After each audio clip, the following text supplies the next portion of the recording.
Announced earlier today through a developer workshop were upcoming changes to the arbitration game type. The post read, "Now that we have had time to observe how these missions fare in players' hands, we have prepared some tweaks meant to address common complaints with the mode.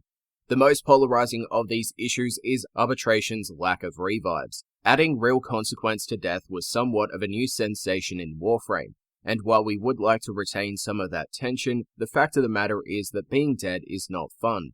Permadeath also causes issues with host migration, since a dead host may be inclined to leave early, potentially throwing squad mates into disarray. Therefore, we will be implementing a new system where dead players can be revived, but your squad mates will have to earn it.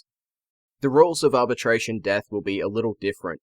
Players are still killed with no bleed out timer, but a revive tower will be placed at the player's spot of death. If any squad mate is awaiting revive, the arbitration drones will begin dropping unique pickups known as Resurgence Burden.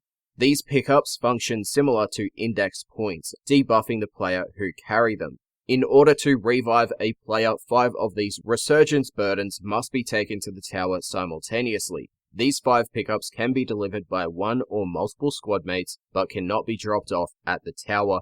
It's all or nothing. We hope that this system bridges the gap between players who crave hardcore consequences and those who were put off by the prospect of permadeath.